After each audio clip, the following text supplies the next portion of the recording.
You are listening to KLRN Radio, where liberty and reason still reign. Most writers and radio show hosts know that to connect with your fans, you need to do more than just write books or record the latest podcasts. There are many different elements that go into forming an online platform, but there are also many hidden traps. To make matters worse, solid advice on how to survive the muddy waters is scarce. In the book Hidden Traps, I talk about some of the important issues of working with an online platform, highlighting traps that could put your physical or internet security at risk, or be harmful to your reputation. Are your social media posts just links with a few disjointed words, making you look like someone who can't complete a sentence? Did your new website cost you more than you anticipated? Are you leaking your personal contact details across the web without even knowing it? Then you need Hidden Traps. Hidden Traps is now available in paperback and ebook from a variety of retailers, including Amazon, Barnes & Noble, and Kobo. Visit blackwolfpublications.com for more details. If you're 85 or younger, would you like peace of mind and comfort for your family? We're Final Expense Direct with an urgent message for you. The average funeral today costs over $8,000, but the most you'll get from government benefits is $255. How will your family pay the difference? We can help. Our senior plans start as low as just $1 a day and pay up to $30,000 for a funeral and other final expenses. Peace of mind is easy. There's no medical exam. You'll have lifetime coverage, and your plan can't be canceled as long as you pay your premiums. Call now for free information about our senior plans. Answer a few simple questions and receive approval right on the phone. Plus, call right now and we'll give you a discount prescription card for free. Call 800-553-8687. That's 800-553-8687. Again, 800-553-8687. KLRN Radio has advertising rates available. We have rates to fit almost any budget. Contact us at advertising@klrnradio.com.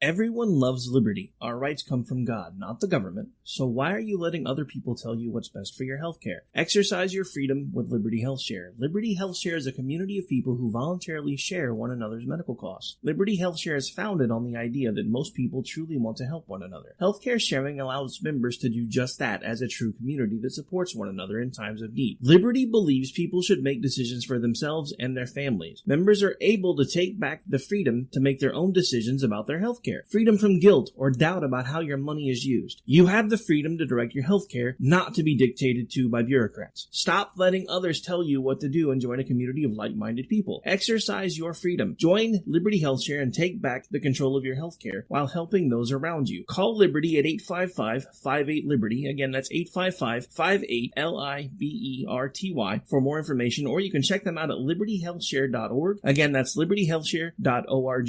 My son was in the Army back during Desert Storm, but even then he wanted an MBA. He looked at a dozen schools, but only one offered the online education and flexibility he needed while he was in a tent in Iraq, Grantham University. Turns out that Grantham's been delivering affordable, relevant college and advanced degrees for over 65 years. Heck, if they can deliver a quality education to a soldier in a tent overseas, think about the flexibility Grantham can offer you so you can earn your degree too. It doesn't matter how complicated or full your life is, if getting a degree is on your bucket list, you'll want to do what my son did. You'll want to call Grantham. Find out how easy it is to get started on your education so you can check that college degree off your bucket list. Call Grantham right now, 800-910-1370. That's 800-910-1370.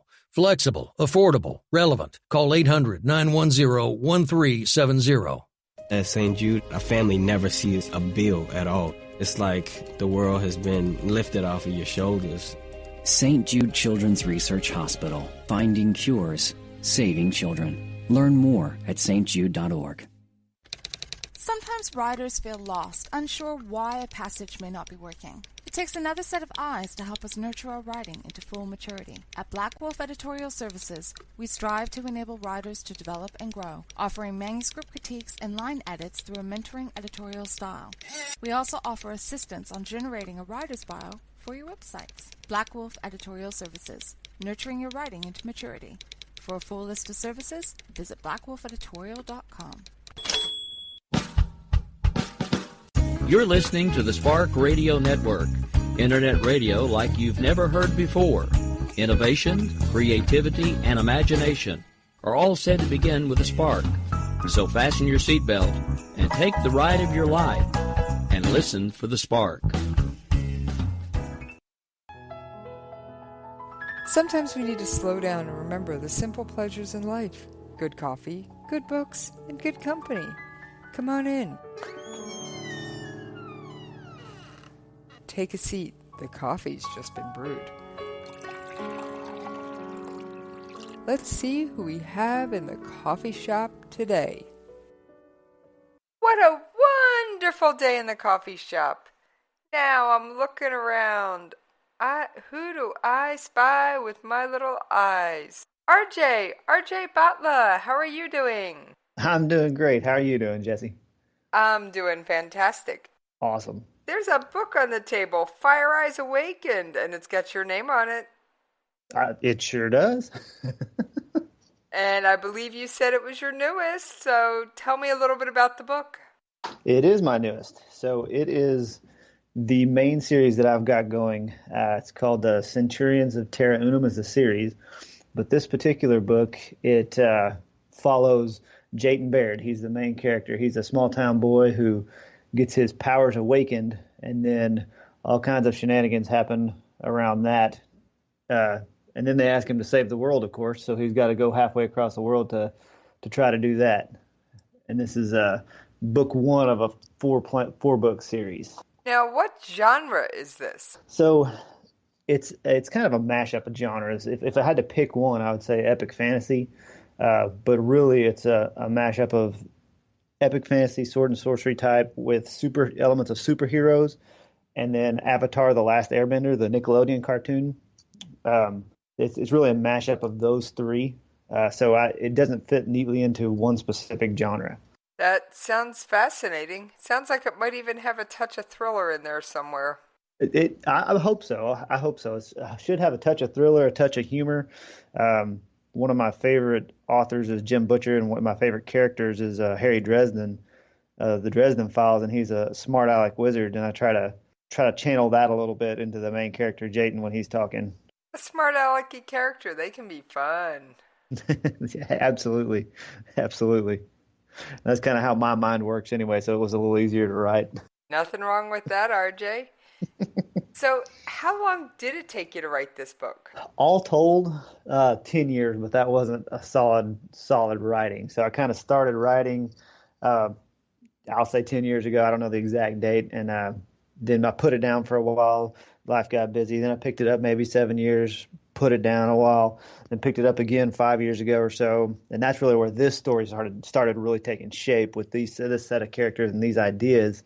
But then again, I put it down for life getting busy. And then about 2 years ago, I decided, I've got all these ideas in my head and on paper and on Excel files and Word documents all over everywhere. So I think I want to do this. And so I started doing some research and really looking at story structure, looking at how to get published. And then I discovered self-publishing. So said, okay, so this is actually going to be something I can actually do. So then I really got serious, started learning more of the craft, wrote a whole bunch, then condensed it down, and then the end product is Fire Eyes Awakened. So all told 10 years, but probably a good 2 to 3 of really digging in and getting into the meat of it and sitting down and hammering it out.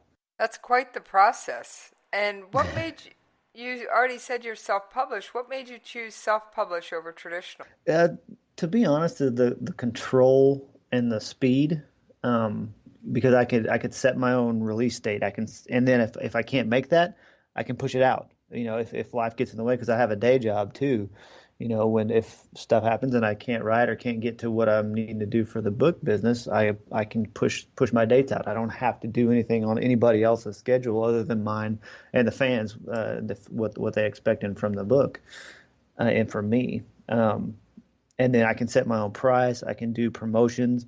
I can give the book away if I want to. And some of the online retailers have made it really easy to do the I say really easy, relatively easier to do the self-publishing. And then you're not waiting on somebody to go in and approve your book, to actually like your book, to maybe even actually read the snippets you send them or whatever for traditional publishing. And I'm not down on traditional publishing at all if it just wasn't what I wanted to do. And then speed. If I wanted to put out 10 books a year, which isn't going to happen unless I win the lottery and buy some land and go live out in the middle of nowhere for a while. But if I could put them out as fast or as slow as I want with no, like I said, no deadlines.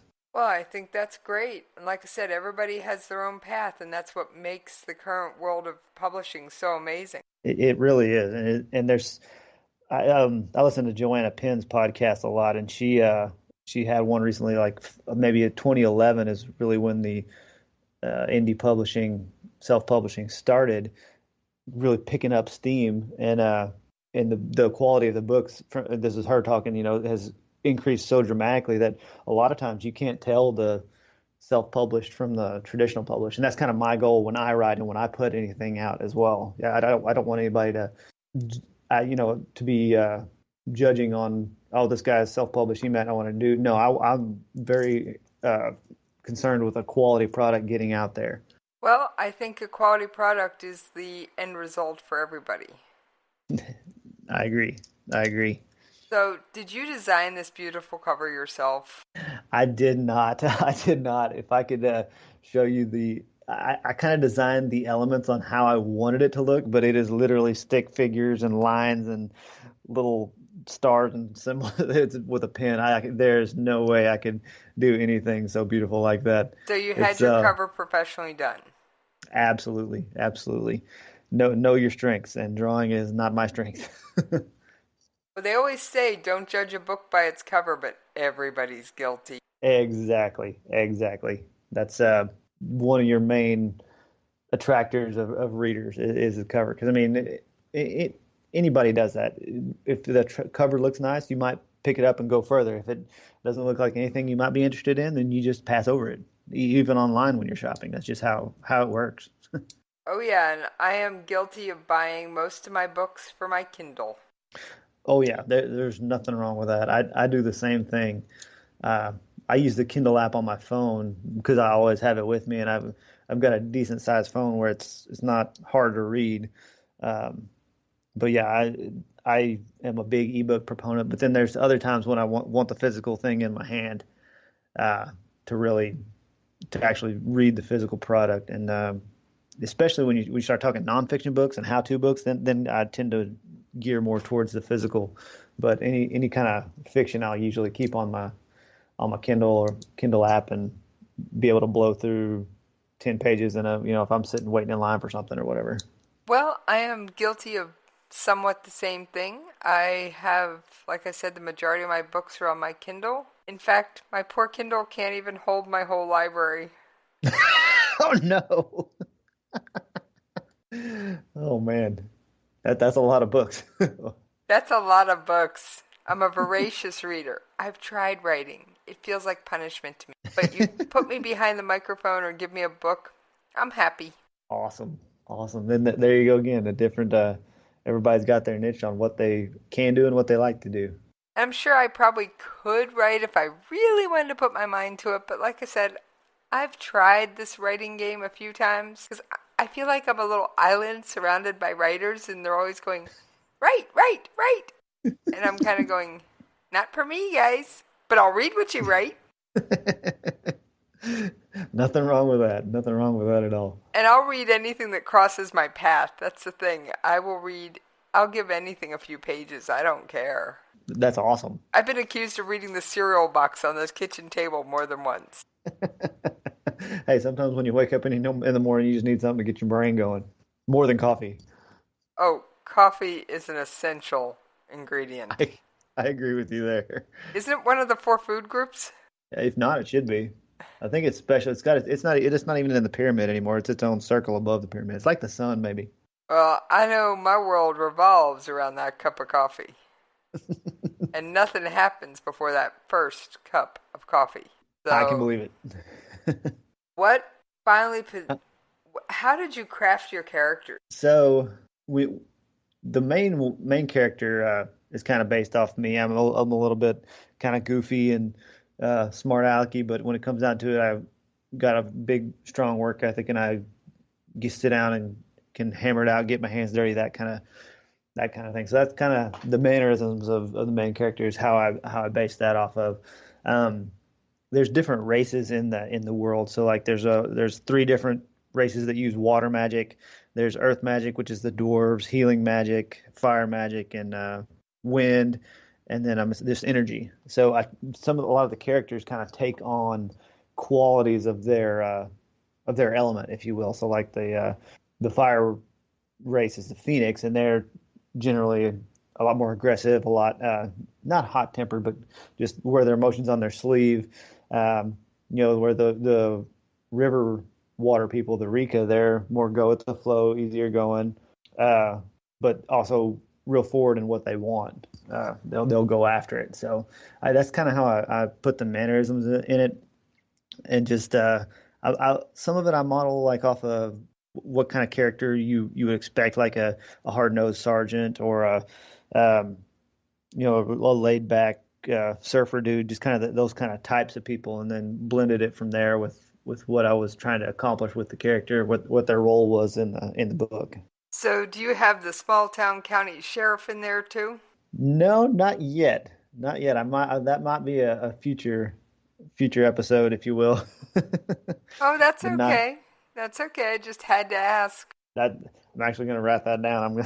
I think that's a good story that I need to put in there in the world somewhere. So when you sit down to write, and like I said, I can't do it. I can't face that blinking cursor on that blank screen. I just can't do it. It's not my thing. I just freeze up and go, How do you overcome that blinking cursor on that blank screen? Well, I was kind of the same way as you when I first started. Some days I couldn't figure out what I wanted to write, and just nothing happened. And then other days I'd be able to blow through a couple thousand words. But most of the time I write at night after the rest of the family's gone to bed. I got 2 little kids, and my wife, when they're sleeping, I'll pull out my trusty computer and get to typing. But what really helped me is outlining. That has been the biggest thing, or plotting, putting it on paper. That has been the biggest driver of me being able to do something with this writing thing at all, because I don't have to think about what I'm going to do. If I sit down, okay, I'm going to write the outline. So then I've got a set of things that like a template I follow on, not what's going to happen, but just like things that happen, like your first plot point, your second plot point, your inciting incident, those kind of things lined out. That's all it says. But then I can know what story I want to tell and start filling that out.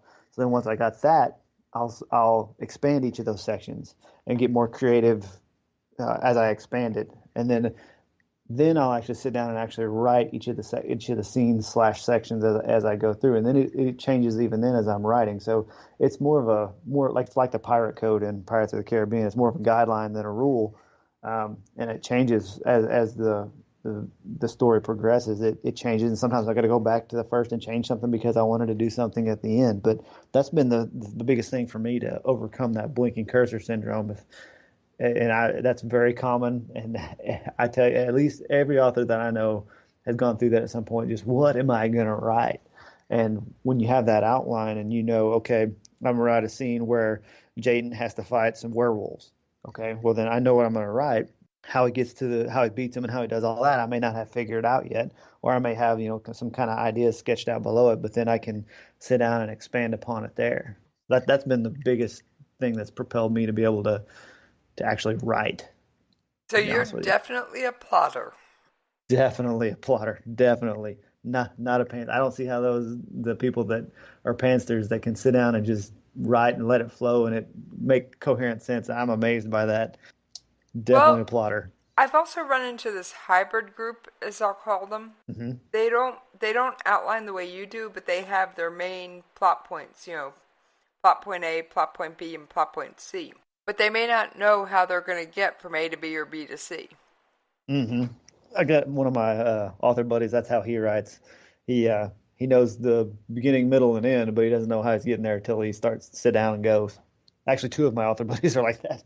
So you mentioned author buddies. So do you have a lot of friends near you that write, or these online friends? Mostly online. I have one. He actually was my kung fu sifu, and he's helped me a lot. He's here local, but otherwise, one's in up in Montana. I'm down here in Texas.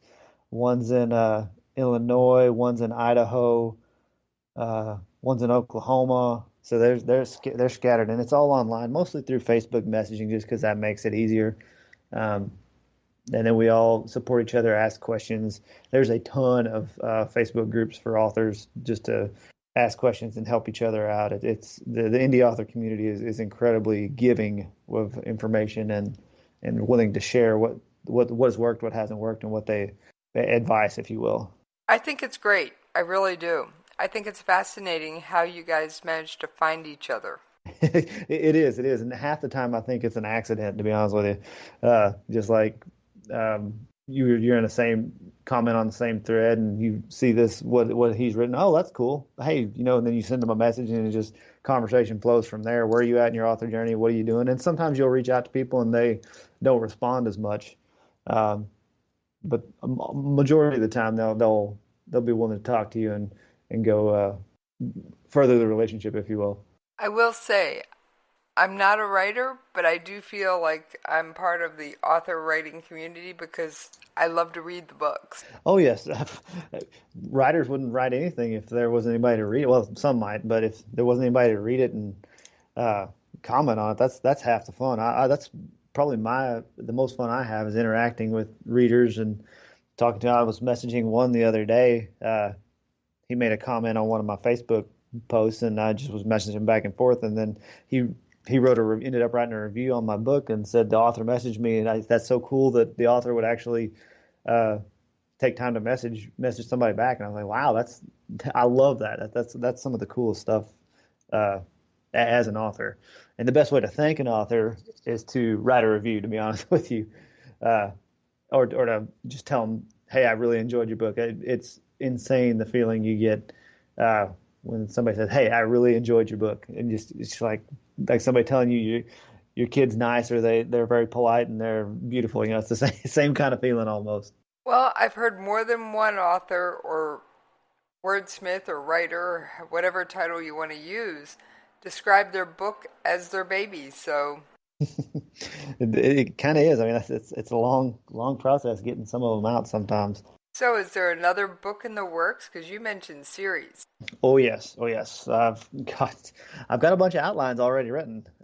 So the Fire Eyes Awakened is book one in the Centurions of Terranum series. That one's a planned 4-book series.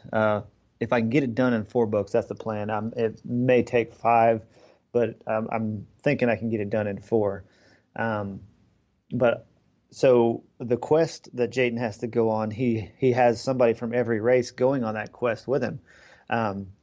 So there'll be 7 or 8 in what I'm calling the Origins of Terra Unum series. So those characters that I don't get to explore as much in Fire Eyes Awakened, each one of them is going to have their own book. So that's the one out. The other one I have out right now is called Against the Beast. That's the trainer and mentor of Jayton Baird. He's a ranger, and he's the main character back way before Fire Eyes Awakened, maybe 20, 30 years, when he was just a rookie ranger on his first mission. So that's that origin story. So I'm going to have an origin story for each of the different character races. And I actually just this week finished the first draft for the Tempest story, which is Celeste Dumas is the character. And I finished the first draft. I've already got the cover artist done with that one. So that's actually gonna be the next book I put out before I put out book 2 in the Centurions series. So I've kind of done it backwards. I've got 2 series going at the same time. I don't know if you're supposed to do that or not, but that's what I'm doing. I had to laugh, at least quietly to myself, because I didn't want to interrupt you. Oh yeah, imagine somebody from Texas calling on the Rangers. Everybody's got them on speed dial. It's like mom, dad, wife, Rangers. I mean, because we've all heard of the almost larger-than-life legend of Texas Rangers, and I have huge amounts of respect for our law enforcement community, but it's just the Texas Rangers seem to have this larger-than-life legend. They do. Even here in Texas, it's just maybe because it is something so specific to Texas, and we got great state pride in general. But so anything that has Texas specific like that, it's just something we latch on to. And yeah, it's a pretty cool thing. They're larger than life here too. Just had to comment on that because Texas Ranger. Absolutely. Just, half the time that's what people, either the baseball team or the law enforcement piece of it, that's a lot of times what they associate with it. And a part of it has to do with the American West and how they were such an influential part at that time in American history too. That's it's kind of like the U.S. Marshals and that kind of thing. It's just some of the nostalgia back from that time to period too.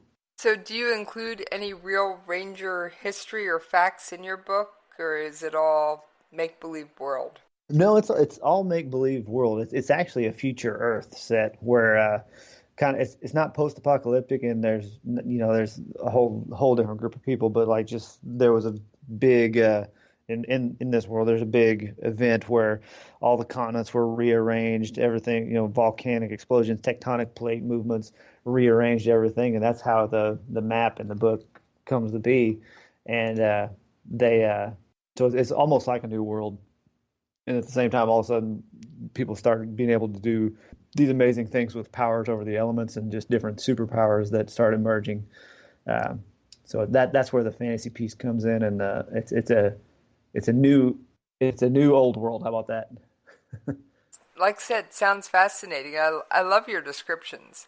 Now, I have to admit, this is probably where I fail as a reader. I don't do book reviews. Oh, at least not associated with my shows. That's all right. That's not really failing as a reader. If you read the book and enjoy the book, that's the most part of it. And anybody we can get to put that into words on the site where you got it from, or the site most of the time nowadays, or the bookstore, that's an added bonus. But a satisfied reader is the best reward. Any book that I review on my show, I will never leave a public review, that I have on my show, I will never leave a public review for. That won't stop me from dropping the author an email, because if you've been on my show, I got your email address. Exactly. And that's perfectly fine. You're kind of in a unique situation with that too, being but to be honest, coming on a radio show, that's a pretty cool thing for any author, especially a self-published author, who may or may not have the backing of anybody. So that's really cool for us too. So I'd say that's a pretty, if you say you're failing as a reader, you're definitely shining through as a reader there. Well, like I said, I don't want to associate my show with book reviews. My goal is, how many times have you wondered, how long did it take this author to write that book? Or what was their writing process like? Absolutely. And so I like to get the authors on, and just like I'm doing with you, how'd you come up with that character? Peel back that curtain just a little bit. Because trust me, everybody likes to think they got the inside scoop. Oh, yes. I like the inside scoop, too. Exactly. So my goal is to kind of peel back that curtain just a little bit and give other readers the chance to ask the question. I ask the questions I think, as a reader, people are going to be interested in. Yeah, absolutely. So you've got 2 series going at the same time. What's the other series? It's called Origins of Terranum. So it's still in the same world right around the same time frame, just a couple of decades before, or maybe even 5 years before, depending on the character and what it is, before the events in Fire Eyes Awakened. And it's so like I said, the characters in Fire Eyes Awakened are going to be the main characters in each of these origin stories.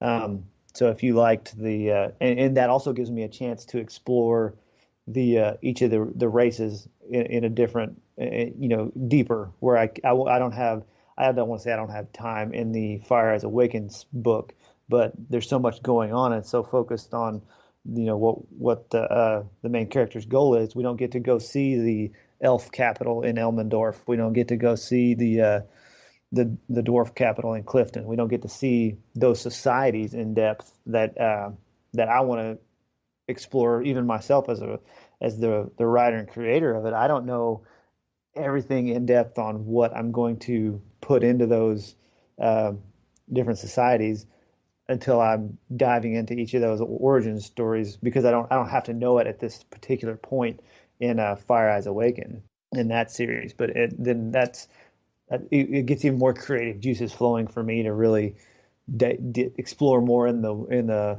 Terranum, and to really get to know these characters and these races even more, and at the same time the readers be able to do the same thing once I put it out there. Now, you mentioned you're kind of making these little cities up and making them happen. Do you ever worry that you're going to write something in one of your books that's going to contradict one of your earlier works? Constantly, but I try to take pretty copious notes, and I've got Excel files everywhere and Word files everywhere, trying to outline what I did, or not outline, but notate what I did and where I did it and why I did it, and what actually happened. And then on my handy dandy Kindle app that I bought my own book on accident one day. I was looking to make sure everything worked right, and I clicked the one-click buy. So it's on my Kindle. So I've gone back through it and highlighted stuff that I need to make sure and remember, and then I put it in my notes file so I can know to not contradict that. And then when I'm writing each of these, I'll double check it with some of the other works I have to make sure I don't contradict stuff. But if somebody finds a contradiction, tell me and I can fix it. That's another one of the great things about self-publishing. If I find an error, or a reader finds an error and they tell me about it, that same day I can go in, change a few keystrokes, resubmit it to the online retailers, and it's fixed and up and running for any future readers to not get distracted by a mistake that I made. And that's one of the other cool things about it. I really enjoy that piece of it. That's that control thing, to be able to fix stuff, because I've heard through podcasts and talking with other traditional published authors, sometimes they just say, no, we're not going to go back and fix that. It's too much trouble. Whereas with us, we as an independent, we can have a speed. It's an aircraft carrier versus a speedboat kind of mentality. Well, I personally think it's amazing, and think that keeping the notes and trying to keep everything straight, that's also, I think, in my personal opinion, the sign of a well-organized author. Well, thank you. It's organized chaos with me. Sometimes I feel like I have too many files and notes and different stuff going on, but I appreciate that. It's a lot. It's a lot. You can't see my desk, or you definitely see the definition of chaos. Although the funny thing is I know right where everything is. Exactly. That's the same way. I'm the same way. How do you know where it is? It's right there. How do you know that? Because I put it there. That's the spot. Oh yeah. Don't clean my desk. Don't touch my desk. It's off limits. Even the cat gets yelled at for putting a paw on my desk. Oh shoot! You ought to know better. What's your cat's name? Philip. Awesome. Philip, you should know better than that. Oh, he knows better.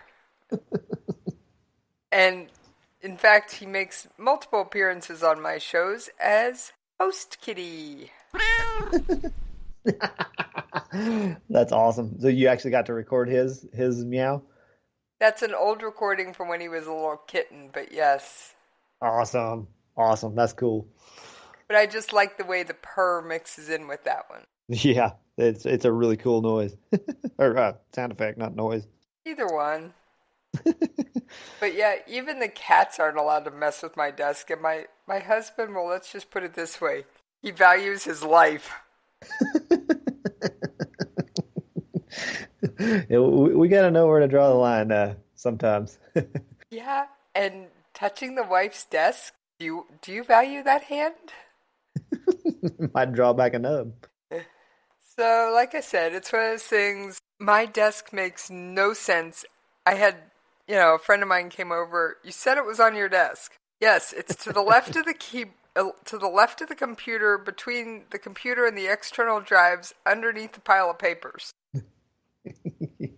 What? No, they were able to navigate that. Oh man! But like you said, you knew right where it was. Oh yeah, there's certain items on my desk. They have spot A, and spot A will always be their home. Well, you don't want to misplace certain things ever. Right. Like the coffee cup. Oh yeah, that's always on the right-hand side. Trust me, the coffee cup and the bottle of water are always on the right. You must be right-handed then. Yes, I am. That's where mine is too. So, how long do you think it's going to be before you get the second book of Centurions of the Terranum series of Terranum out? You got close, Terranum, but that's good. Sorry, Terranum. I had an N sound on the end. That's all right. The second book in that series is probably going to be first part of next year. By the time I get everything written and the holidays coming up too, or written, edited, cover design, all that stuff. So I'm gonna try to put out at least in that series one every 6 months. That's my goal. And in between those, I want to try to put out one of the Origins series. So that's why, while I was getting Fire Eyes Awakened edited, the final edit, I was started on the Tempest novel, which will be the next book. It's in the Origin series, and it should. I'm hoping to get it out October, November, but it's been slow lately. I've just been pretty busy with life in general, so I haven't got as much writing and editing done. But like I said, I got the first draft done now, so that's the hard part. Actually, the first draft comes pretty easy for me. The editing's the harder part for me, going back and correcting everything, making it really pretty and really, really flow. And then the grammar editing part, I despise with a passion. So I have to. I'm glad I found a good editor for that part. Let's put it that way. Well, I always like to say I think every author needs an editor and needs a good one. And I will say, some of the self-published books I've read, you can tell the ones that weren't edited professionally. Yeah, you can. And that's probably my one turnoff. Yes, I agree, and that's why I hired a professional editor. And there's probably some typos in there still that we both have missed, but I mean, because it's 111,000 words, but they're fewer and far between. And everything makes more sense, and I feel like that's part of making if you don't have the money to do it, that's one thing. But if you're going to put out a quality, me personally, if I'm going to put something out in the world, I want it to be as close to professional quality as it can be. Be, like I said, on par with those from the traditional publishers. Well, I think that is great. And RJ, unfortunately, it is time to pay those radio station bills. So I'm going to pour us a cup of coffee, and we will see you on the other side of this commercial break. Most writers and radio show hosts know that to connect with your fans, you need to do more than just write books or record the latest podcasts. There are many different elements that go into forming an online platform, but there are also many hidden traps. To make matters worse, solid advice on how to survive the muddy waters is scarce. In the book Hidden Traps, I talk about some of the important issues of working with an online platform, highlighting traps that could put your physical or internet security at risk, or be harmful to your reputation. Are your social media posts just links with a few disjointed words, making you look like someone who can't complete a sentence? Did your new website cost you more than you anticipated? Are you leaking your personal contact details across the web without even knowing it? Then you need Hidden Traps. Hidden Traps is now available in paperback and ebook from a variety of retailers, including Amazon, Barnes & Noble, and Kobo. Visit blackwolfpublications.com for more details. If you're 85 or younger, would you like peace of mind and comfort for your family? We're Final Expense Direct with an urgent message for you. The average funeral today costs over $8,000, but the most you'll get from government benefits is $255. How will your family pay the difference? We can help. Our senior plans start as low as just $1 a day and pay up to $30,000 for a funeral and other final expenses. Peace of mind is easy. There's no medical exam. You'll have lifetime coverage, and your plan can't be canceled as long as you pay your premiums. Call now for free information about our senior plans. Answer a few simple questions and receive approval right on the phone. Plus, call right now and we'll give you a discount prescription card for free. Call 800-553-8687. That's 800-553-8687. Again, 800-553-8687. KLRN Radio has advertising rates available. We have rates to fit almost any budget. Contact us at advertising@klrnradio.com.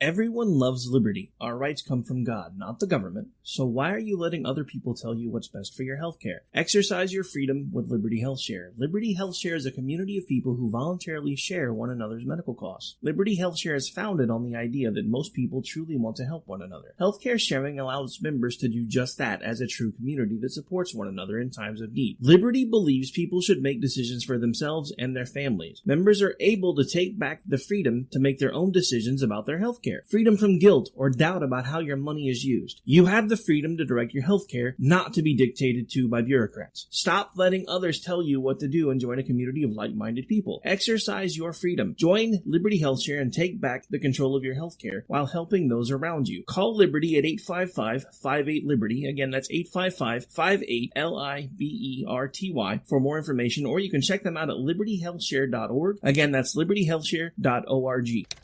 Sometimes riders feel lost, unsure why a passage may not be working. It takes another set of eyes to help us nurture our writing into full maturity. At Black Wolf Editorial Services, we strive to enable writers to develop and grow, offering manuscript critiques and line edits through a mentoring editorial style.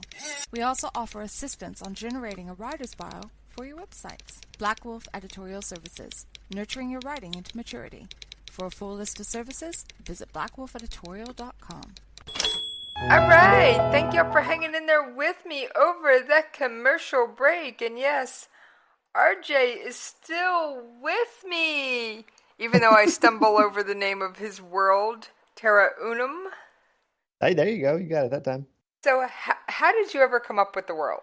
So I've always been a big, I love drawing like maps, just hand drawing and coming up with different shapes of where the mountains and the rivers would be. That was probably one of my favorite parts of doing it. And I don't think I drew the map before I started writing the story. And so I kind of knew what I wanted to do with the story and just structured the land masses to feature how I wanted it, to look how I wanted it to, and have a narrow strip in the middle where they like two continents, just a narrow strip to get back and forth between them. So it was a fun process, and I loved coming up with it and really getting deep into it. But then once I was done, I was like, okay, that looks really cool to me, but it is not what you would put in a book or on a poster or anything like that. Like I always think of the Lord of the Rings type map, or was it the Terry Brooks novels, the Shannara series, where that kind of fantasy map, that's the look I was going for. So I hired a professional. I sent them, hey, here's my rudimentary drawing, and I swear it was like 2 days later, they had the whole thing drawn out and they were asking me questions, here's the forest, here's mountains, what do you want the mountains to look like? What do you want the water to look like? And they spit out this final product. It's just incredible. I've always wanted to draw, never could draw. So I'll stick to writing, but it was so much fun just creating a world. It's kind of like you're you're building when you build something, but you're just doing it on paper. It's an incredibly satisfying process. Well, did you use the same artist for the map as you did for your book covers? Actually, no. The artist for the map I found through a Facebook group for authors, and we talked to one of the people on the group, said they have artist services, and I IM'd them or personal messaged them and said, would y'all be able to do a map like this? And I had an example, and she said, absolutely. So then we started working through that process. For the cover artists for Fire Eyes Awakened, she was out of Brazil. She's since moved to the U.S. and I found her through Upwork, which is just an online freelancer site, and it's incredible what you can get done if to pay the money and pay somebody who knows what they're doing to actually sit down and take your ideas, what you have in your head, and put it into fruition and have it look so amazing. It's incredible. So that Fire Eyes Awakened was done in Brazil, and then for Against the Beast, I actually one of my author friends who does kind of the Photoshop stuff on the side, he did the Against the Beast cover that's got the shield and the eagle, which is the Rangers symbol, and laid against the fire background, kind of like that. And he did that. And again, it didn't take him very long. It took him maybe a week to get all that lined out.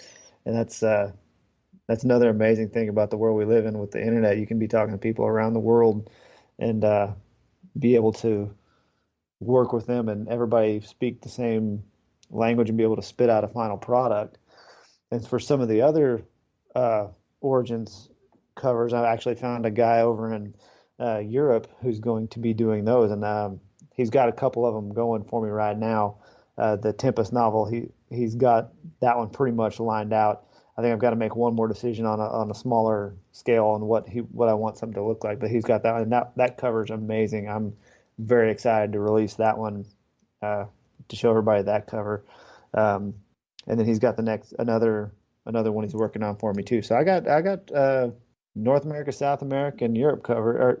I just need somebody in Asia and somebody in Africa, and I'll have all the continents save Antarctica. I don't know if you can hire a penguin. I don't think so. I don't know if they have a PayPal account. No, I think they work for fish. So, do you put the map in all of your books so that people who are picking them up out of order can actually see the world and explore it? I do put it's in all books, and it will continue to be in the books. And what I did for Against the Beast, because it's on a particular piece, all the action happens in a particular piece of the map. I actually blew that piece up, zoomed in, and to where you can see more of the topography and where that looks like, where the actual events are happening. Because that, as a reader, that's one thing I would constantly be flipping back. Okay, they said they're in Clifton. Where is that? So I go back to the map. Oh, it's right there. Okay, so I can see where they're going on their journey to go to wherever they're trying to go. That was one of the fun things I liked as a reader. So I wanted to include that piece into my world as well. You don't have to have a map in a fantasy world, but I feel like it's one of those kind of standard things that I really enjoyed as a reader. I liked seeing the map, so I wanted to do that for other people. Some people don't really care as much. They just go with the words, but then I know a lot of other readers do the same thing I do, that they got that front page, the one finger on that front page, and when they can flip back and see it. It's a little harder to do on an e-reader. You got to go all the way back to the front, then come back. But that was one of the main things other than enjoying it, one of the main reasons I put the map in there. Well, I think putting the map in is a benefit to everyone because it's so hard to picture a fantasy world without some kind of visual reference.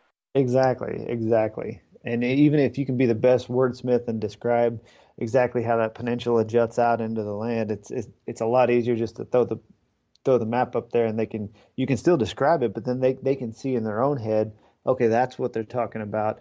And then their imagination can really blow up, and they can kind of see through the eyes of the author, which is really what you're doing when you're reading a book anyway. You're seeing into the head of the author as they're creating it. RJ, I'm going to have to pause the recording for just a moment. I'll be right back. I've got somebody coming to my front door. Okay. All right, so I agree with you. The map is an amazing thing. I know for me, when I'm reading a fantasy book, particularly one with a unique map or design, I'll often print out or have a picture of it saved somewhere outside of my Kindle so I can reference it without going all the way back and forth.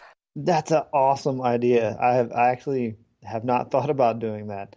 That is awesome. I was just I'm gonna about have to to start ask if doing you that. have the map on the wall in your office. No, I haven't. I have it printed out, but I also have it on bookmarked on my computer where I can just pull it up real fast. Okay, that's where I wanted to go. Okay, that's how you spell that, just to make sure I don't spell it wrong. So Well, that's called doing your research. right, right. So yeah, Did it's you do a lot of research for this book, or was it mostly made up? I did quite a bit of research. A lot of it was made up, but even when you make up stuff, you kind of gotta read things and figure out stuff like, how far can a horse travel in a day, or how fast can a train travel in 1 day, 1 hour. So how long it would take to get from point A to point B, and then structure that in your story. What is some of the other things? I can't remember some of the other stuff I researched, but there's different things I researched. But a lot of it just comes from reading fantasy and having such exposure to it anyway, that you kind of learn how your magic system works, and you put all the rules in place, so you kind of have all that lined out beforehand. So I guess that's kind of research, and then you structure it, and it can kind of ebb and flow a little bit. But once you kind of put the book out, you need to stick to it, or else you're going to lose people and lose readers and say that shouldn't have been able to happen, because I've done the same thing. How did they suddenly be able to do that? You've never said anything about that before. But so I did a decent amount of research. Most of the research probably revolved around how to actually publish the thing. To be honest with you, though, get the book out and get it online. Well, I'm going to quote my favorite author here, who happens to be my favorite, I should say, mainstream traditionally published author. In fact, he's a New York #1 best-time selling author multiple times over, and it's amazing how often I draw on his quotes when I'm dealing with all you wonderful indie and self-pub and smaller authors. He said, don't write what you know, write because you have a mini PhD in the subject, and you know what you like about that genre, you know the pacing you like, and you know what makes a good book to you. Exactly. That's a great quote. Who is that? Brad Thor. He is Brad Thor. If you said that, I missed it. Sorry. That's okay. I probably left his name out, but he is a multiple time #1 New York Times best-selling thriller writer. And he Awesome. does a lot of research. In fact, he even came out with an article in the past couple years where he talked about his first book and how he failed to do the research. Ooh. And how many people, because he had clips in firearms that there shouldn't have been clips in. Oh goodness. Yeah, and since then the clips in his book are restricted to paper, hair, and ties. There are magazines in firearms. And yeah. Now if he writes about it in his book, unless it's bolted to an airframe or bolted to a U.S. military vessel, chances are he's actually fired it. That's much better. That's much better. Yeah. That's especially when you're talking about real world stuff. Fantasy, they'll allow you a little leeway. A little more leeway, yeah. But still, even then, you got to know, just like a sword. Okay, if you know it's 3 feet or 2 feet or 10 feet, if you say, he was 10 feet away and he hit him with a sword, people are gonna go, what? No, spear maybe, but a sword, no. It's the same kind of thing. But yeah, that's when you base your story in the quote unquote real world, or as it is today, you got to do a lot more research. And he has become that expert, and he has done his research, and he has never gone back and corrected his first book, but he has explained written an article explaining the mistakes where he went wrong. Ah, gotcha. And I think that took that was a big, huge thing for him to do. Yeah, that's great. And it's great of him to own that, say, hey, I can't go change this, but here's the mistake I made, and I'm going to not do it again. That's a big deal too. You'll gain a lot of respect that way from people. And he also mentioned something which, being from Texas, you'll appreciate this one, how the members of the firearms community found, and that's where most of his mistakes in his first book, they revolved around firearms. Uh-huh. And the firearms community just poured out to him and said, why don't I meet you, let's get you to a range. Let's talk about this. Why don't you fire this weapon? And since then, he has become a strong Second Amendment firearms owner, and he will happily admit this. And I've seen many of his interviews. In fact, when it comes to Brad Thor books, I am a self-described rabid Brad Thor fan. That's awesome. His book hits my Kindle at midnight. I've read it by sunrise. Oh wow, that is a true definition of fan, which is short for fanatic. So there you go. Oh yes, I am blessed to have a signed Brad Thor or two on my bookshelf. That's awesome. Yes, he is. And like I said, that's why I'm always asking writers about their research. How do you research a fantasy novel? Because I've learned by listening how he researches his thriller novels, which are, us against the terrorists. Mm-hmm, mm-hmm. In one way, shape, or form, it's us against the terrorists. But research a world that doesn't exist, I can't, I'm always struggling to wrap my brain around the concept. Right. Yeah, it's you can it's more, actually you kind of hit it on the head there. It's more the concepts that you gotta do the research on, and if they're going to go through a forest, what kind of trees are going to be there? Is this a high altitude forest? Well, they're not going to have palm trees up in the mountains, or et cetera. That's kind of a little silly example, but that is the kind of stuff you got to research too. If you want to set it more Earth-like, and since mine is Earth in the future, Terranum is actually Latin for Earth One, FYI. So that's one way you got to do some of your research too. Editing is called, I'm going to go back to editing for just a moment because I found this is a fun question. Editing is called slaying your darlings. Was there something you'd put in this book that a scene that you had to take out despite how much you loved it because it just didn't work? There was most of the scenes I left in, but there was probably 3 or 4 that my editor says, you can leave this in there, but it's either not necessary, distraction, or there was one she said, you need to take this one out. So obviously I took that one out. But there was a couple that I was like, man, I really like those scenes, but okay, I may have looked at them to try kind of rework them, and then I decided, I can't make them work and fit for what I want to do. There's actually a whole kind of subplot storyline that I actually took out. I couldn't make it work coherently in the time frame of the book and how I wanted it to work, and it just distracted from the main story. So I had to take out 4 or 5 scenes from that time, actually subplot. So I took out a whole subplot that I've had. That's been one of the main subplots since I came up with the concept. So I definitely had to kill some of my darlings, even though this particular guy was a thief. That subplot I had to take out. So he's still one of my darlings, but I had to take him out. All right. And it's a little bit painful, but you can do it. And that's another good part of, if you get a good editor, listen to them. They a lot of times they're a professional for a reason.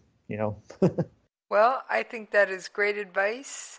And as I do with everyone at the end of the episode, why don't you tell readers where they can find you when you're not on the air chatting with me? Awesome. So if you want to go to my website, it's rjbatla.com. It's spelled Batla, Batla, but said Batla, like you bought something. My Twitter handle is rjbatlaauthor. On Facebook, I'm rjbatlaauthor, if you can believe that. And email is rjbatlaauthor@gmail.com. And I'm pretty responsive. If you send me an email or tag me on Facebook or anything, I'll respond. It may not be instantaneous, but I'll respond. I definitely do that. I love interacting with people. I think that is a great way to be. And I also think it is time for me to pick up that copy of Fire Eyes Awakened and steal it off the table, pour myself a cup of coffee, and settle down with a good book. And for those of you who want to track me down, you can find me on Twitter at Jessie's POV. You can shoot me an email at the station, Jessie, Jessie, at KLRNRadio.com. And I will see you next time in the coffee shop. Come in store and you'll also get a 10-day sample of Double Wear Longwear Foundation in your perfect shade. Quantities are limited, so don't miss the Estee Lauder free gift. Now through August 23rd at Dillard's and Dillards.com.